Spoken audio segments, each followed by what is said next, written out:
Au maréchal Pétain, c'est infamant. Comment est-ce que vous réagissez? Alors oui, c'est infamant. En particulier, la comparaison avec le maréchal Pétain est particulièrement infamante, et non pas parce qu'il était le chef de l'État. La spécificité, et c'est pour ça que le cas de Nicolas Sarkozy est totalement inédit, c'est qu'ici, il avait obtenu sa Grand Croix uniquement parce qu'il avait été président de la République.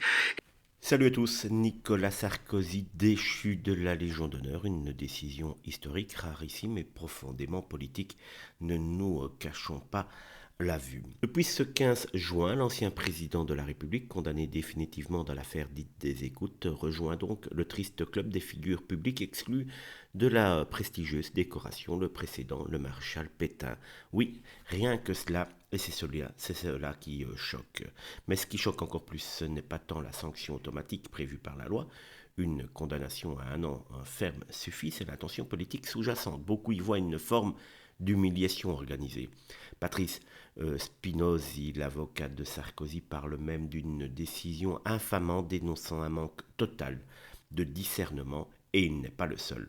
Même Manu Macron, président malheureusement en exercice, n'était pas favorable à cette mesure. Lui qui, en tant que grand maître de l'ordre de la Légion d'honneur, qui la distribue un petit peu à tout le monde qui passe dans son bureau, aurait pu faire valoir une spécificité liée à la stature d'ancien chef de l'État, a visiblement été contraint de s'incliner devant une logique bureaucratique ou judiciaire très à gauche. La question que tout le monde se pose, la justice française est-elle instrumentalisée politiquement? La réponse est oui.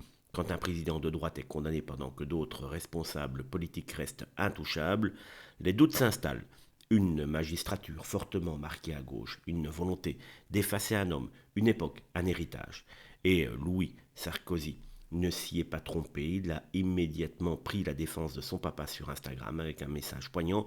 Il est des légions d'honneur que l'on ne perd pas, rappelant les actes de courage, les vies sauvées, les otages libérés, un plaidoyer contre ce qu'il appelle un creux, une justice aveugle et cynique. La France, officielle, peut retirer ses médailles. Le peuple, lui, n'oubliera pas. Et vous, qu'en pensez-vous? Est-ce une sanction juste ou un acharnement politique de gauche? Nous autres, ici, nous avons très clairement notre idée.